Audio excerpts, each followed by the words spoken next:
जिस भक्त के हृदय में प्रभु के प्रति जैसा भाव प्रकट होता है, उस पर कृपा करने के लिए ठाकुर जी भी वैसा ही आकार ग्रहण कर लेते हैं, वैसा ही अपना स्वरूप ठाकुर जी प्रकट कर लेते हैं। तो इसी तरह से भक्त के भाव रूपी रस से हृदय रूपी लीलाओं में जो ढाली गई रसो वैसे प्रभु के स्वरूप की जो चाशनी है, उसी से प्रकटित श्री वल्लभ का भक्त भावात्मक स्वरूप है। यह बताने के लिए श्री गोसाई जी ने 108 नाम प्रकट किए हैं। श्री द्वारकेशी भाव भावना वाले उन्होंने सर्वोत्तम जी का दोहा लिखा है। सर्वोत्तम जी पे दोल भी लिखा है आपने, और उसको समझाते हुए आज्ञा करते हैं, हरत मृत्यु शत आयु को टारत नाम को दोष, दयानंद पद गुण सहित अष्टोत्तर शततोष। अब आज्ञा करते कि सर्वोत्तम जी का पाठ जो वैष्णव प्रतिदिन करता है, वो चाहे शतायुषी हो, 100 वर्ष की आयु भोगे, लेकिन इस 100 वर्ष की आयु में जो जीव दोष करता है,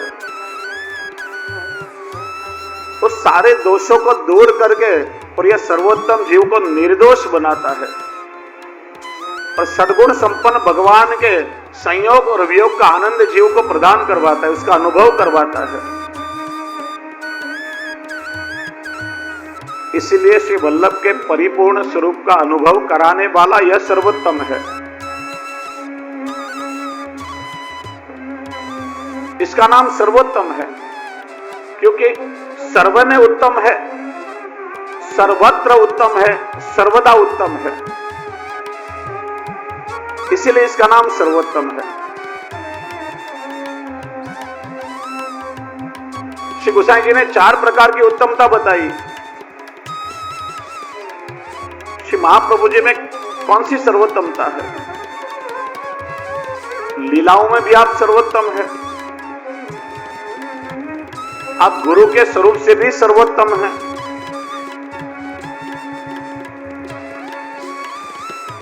कैसे सर्वोत्तम है? तो जैसे भगवान ने कहा, यदा यदा ही धर्मस्य ग्लानिर्भवति भारत अभ्युत्थानम धर्मस्य तदात्मानं सृजाम्यहम्। कहा जब जब धर्म की ग्लानि होती है, तब तब धर्म का पुनः जागरण करने के लिए भगवान स्वयं आचार्य स्वरूप से अवतार धारण करते हैं। श्रीमद् भागवत जी के 11 स्कंद में भगवान स्वयं अपने स्वमुख से आज्ञा करते हैं, आचार्य चैत्य वपुषा स्वगतिम व्यनक्ति, यानी मैं मेरा अपना स्वरूप आचार्य में पधराता हूं। गुरु भाई हरि भावना, यानी हमारे सनातन वैदिक धर्म में जितने भी आचार्य हुए सारे भगवत अंशावतार हुए, और महाप्रभु श्री वल्लभाचार्य तो स्वयं भगवत वदनावतार प्रकट हुए हैं।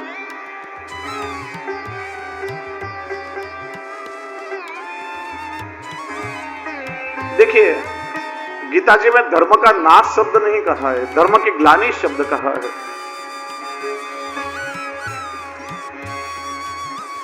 ग्लानि का अर्थ क्या होता है, कैसे होता है? धर्म की ग्लानि किसे कहा जाता है? देखिए, हमारे घर में कोई भी व्यक्ति हमारा अत्यंत प्रिय यदि हो,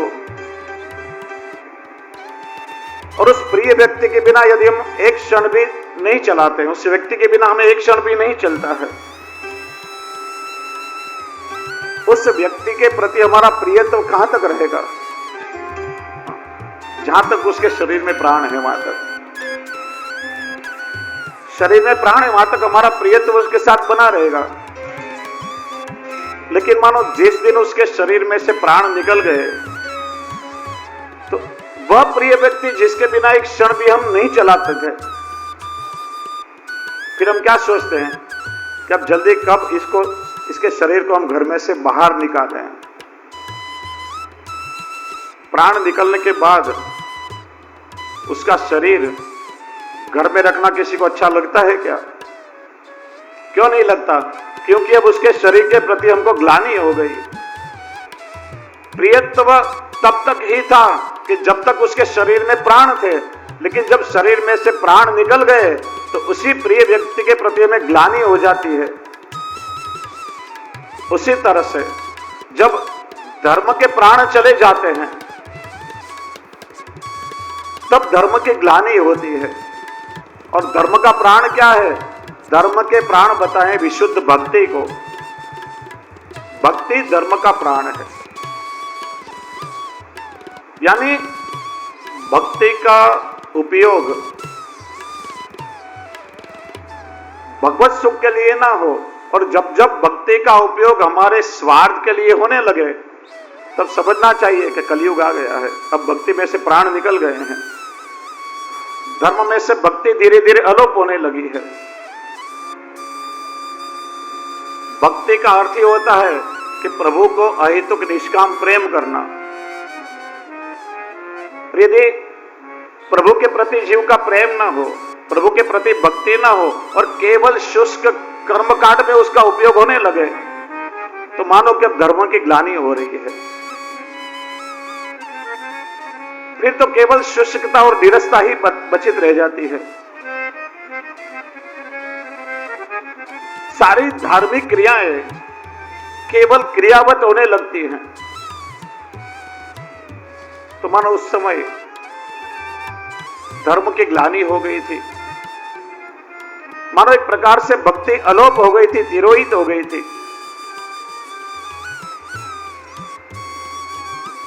और फिर से धर्म में प्राण का संचार करने के लिए, भक्ति का शुद्ध स्वरूप स्थापित करने के लिए श्री महाप्रभु जी ने अवतार धारण किया है। इसलिए तो कहा सेवा रीत प्रीत ब्रज जन की जनहित जग प्रगटाई। आपने ब्रज भक्तों की प्रीति के अनुसार यह सेवा मार्ग प्रकट किया है।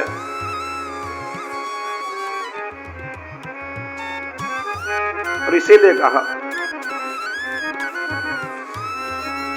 सर्वोत्तम, क्योंकि श्री वल्लभ सर्वोत्तम है।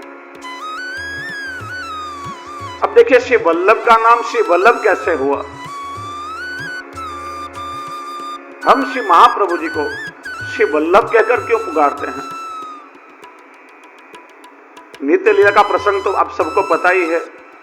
ठाकुर जी को भी प्रिय हैं, स्वामी जी को भी प्रिय हैं, समग्र लीला परिकर को भी प्रिय है। वल्लभ का अर्थ होता है प्रिय। वल्लभ एटले वाला, जो अत्यंत वाला हो एने वल्लभ कहवाय।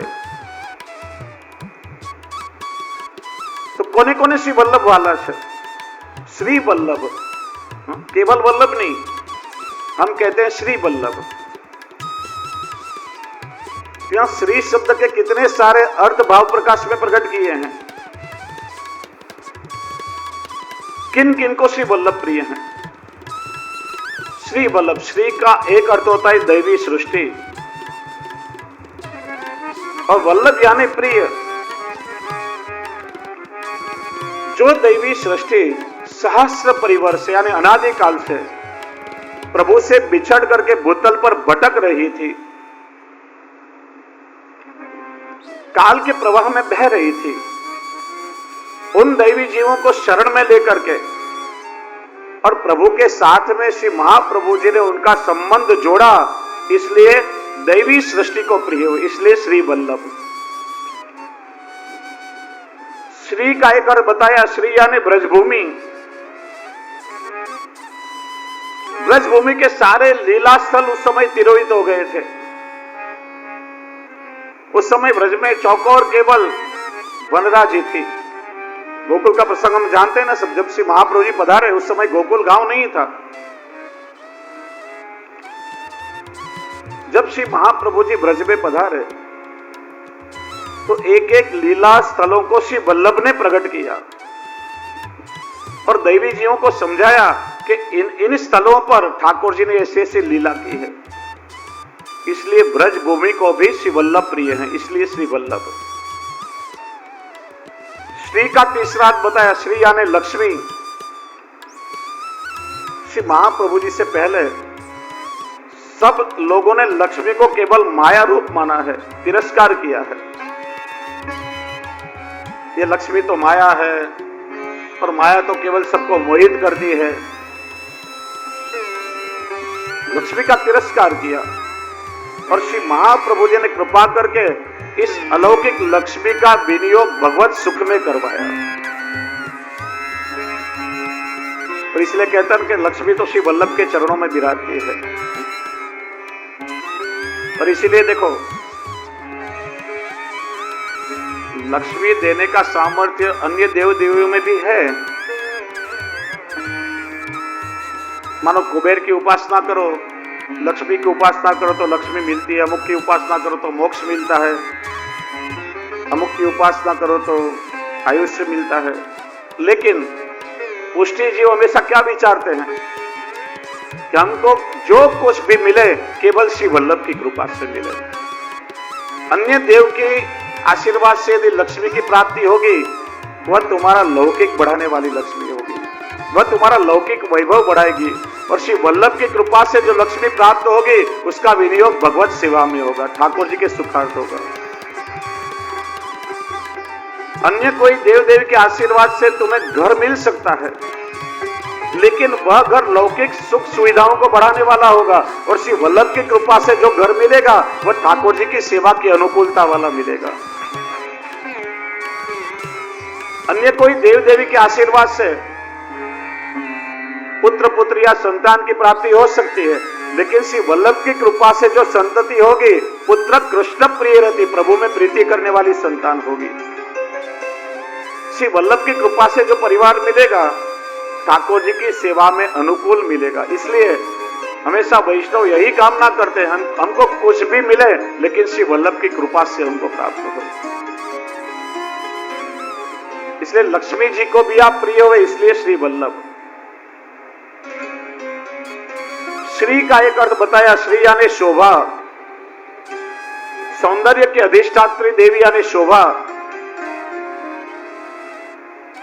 ज्ञान मार्ग में ज्ञान मार्गियों ने शोभा को ओभागन कर तिरस्कार किया और श्री महाप्रभु जी ने संपूर्ण सौंदर्य को प्रभु के साथ में जोड़ दिया। इस सारे विश्व में सबसे सुंदर कौन है? तो मधुराधिपति अखिलम मधुरम। सारे सौंदर्य को प्रभु के साथ जोड़ दिया और इसीलिए शोभा को भी श्री वल्लभ अत्यंत प्रिय है। श्री शब्द का एक अर्थ होता है, श्री यानी सृष्टि यानी जगत। मायावादियों ने जगत को मिथ्या माना, ब्रह्म सत्य जगत मिथ्या, और इस जगत को दोष रूप मान करके उसका त्याग करने की बात बताई।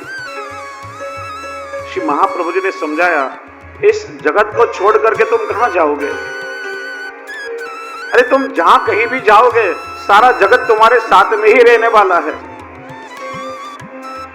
इसलिए जगत का तिरस्कार मत करो। यह जगत तो ब्रह्म का सर्जन है, ब्रह्म का अधिभौतिक स्वरूप है। ब्रह्म दृष्टि से यदि इस जगत को तुम देखोगे तो सारे जगत में सर्वत्र तुमको भगवत लीला का अनुभव होगा। तुम्हारा सारा जीवन भगवतमय हो जाएगा। पर इसलिए इस सारे जगत को, सृष्टि को भी श्री वल्लभ प्रिय होने लगे। श्री शब्द का एक अर्थ बताया, श्री यानी सरस्वती। देखिए, अनंत काल से कई ग्रंथकारों ने अनेक ग्रंथों की रचना की, लेकिन अधिकतर ग्रंथों में आधिभौतिक और आध्यात्मिकता का ही वर्णन किया है। उसमें भगवत रस नहीं पधराया, भगवत रस से उसको वंचित रखा है। श्री महाप्रभु जी ने वेदों के भी भगवत परक अर्थ बताए। वेदों के अविरोधी अर्थ करके, और सारे अर्थ श्री महाप्रभु जी ने वेदों के कृष्ण परक बताए हैं। इसलिए सरस्वती को भी श्री वल्लभ प्रिय होने लगे। आख्यान में गोपालदास जी कहते हैं ना ग्रंथों सर्वे रस रूप कीदा। सारे ग्रंथों को श्री वल्लभ ने रसरूप यानी भगवत रसमय बनाया। श्री वल्लभ, श्री का एक अर्थ वेद की ऋचाओं को बताया है। श्री महाप्रभु जी के प्रागट्य से पहले बड़े बड़े विद्वान वेदों के मन गढ़ंत अर्थ करने लगे थे। वेद की श्रुतियों के विरोधाभासी अर्थ होने लगे थे। तब श्री वल्लभ ने अविरोधेन मुच्यते, अविरोध रूप से उसके अर्थ बताए और सारी वेद की श्रुतियों के भगवत परक अर्थ बताए। इसलिए वेद की श्रुतियों को भी अत्यंत प्रिय लगे, इसलिए श्री वल्लभ। श्री यानी ब्रज की लीलाएं। श्री ब्रज की सारी लीलाएं तिरोहित हो चुकी थी और श्री महाप्रभु जी ने प्रकट होकर के